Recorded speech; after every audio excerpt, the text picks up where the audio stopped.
ball I'm holding in my hand should fall when I open it because of the law of gravity. But if that law doesn't work, what will happen to your brain? What will happen to the understanding that you've always understood to believe that gravity forces things to fall? Those kinds of alterations in your mentality affect your trust. Scientists are explaining reality in many different ways today.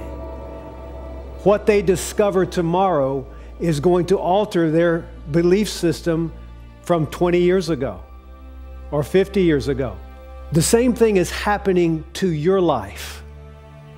As technology increases, as your understanding starts to expand, you start to question what it is that you believe that might be different than what your parents believed. What it is that's causing you to want certain things that maybe other people didn't want 50 years ago or 100 years ago. What's driving you?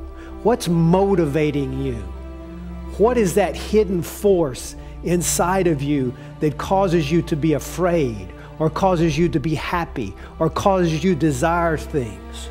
What are those forces? All of these things are inside of this person that we say is me or I. But scientists even tell us that there's no place inside of us where we can actually point our finger and say, that's where the you is. So as we discuss, just you and me, these forces and these powers that cause us to be pushed to do things sometimes that we don't even feel like doing. Many times I've done stuff that I wondered, why did I do that? So there was a force inside of me that was pushing me, that was motivating me. And it was emotions sometimes that just erupted. Some people get angry. Some people are frightened because of things that they have remembered. So these memories come from something inside of our brains that are associated with these past emotions. So we're going to talk to each other about what causes us to be afraid, for example. What causes us to be fearful? I remember as a little boy thinking about certain things growing up that made me really happy. I knew that if I did this and made my parents happy, that I was going to get a surprise. I was going to get a treat of some sort. And those kinds of memories stimulated happy feelings inside of me. And on the other hand, I can remember being frightened at night going to bed and wanting the light left on. So what was it that made me afraid? It was an image that I had had in my mind about being scared at some point that created these fears. And I attached these emotional fears with that image. That is how our emotional system is made up inside of us. That's where these thoughts come from that sometimes we will discover don't have any basis in reality. These thoughts that we have that people say, well, that's just your imagination. Well, what is our imagination? Why do we have an imagination? What is it that causes all of these things to come together and form this person that we believe to be ourselves? So this whole film is going to start to show you different ways of looking at your environment to determine what it is that makes you believe what you believe. Why do you trust what you say you believe in?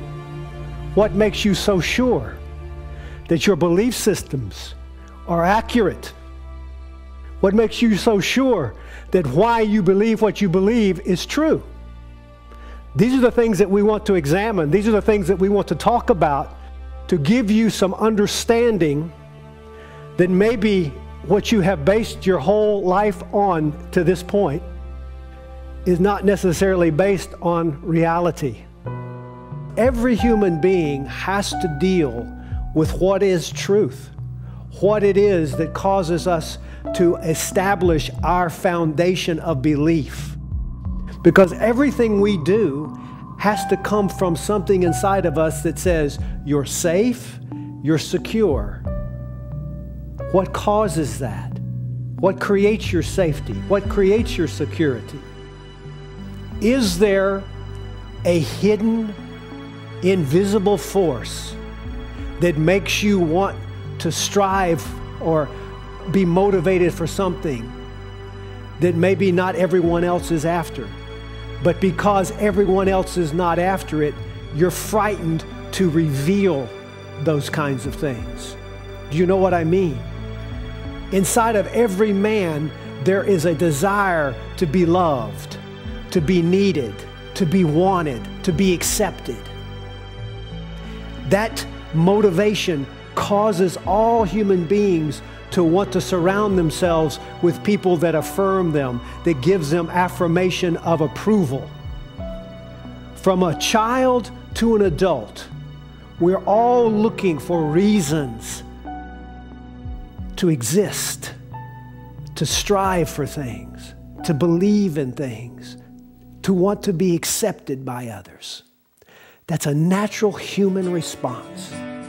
When you're a child, you look at your environment through your baby eyes and you see your parents doing things. You hear them speaking. You don't know the language, but you see them receiving something after they speak to another adult, and you start to learn that language. You put together the words with your hearing and what they're receiving, and you start to form your languages. You put things in the environment in your mouth, you touch it with your hands. All of your senses are being trained to discover your environment as reality.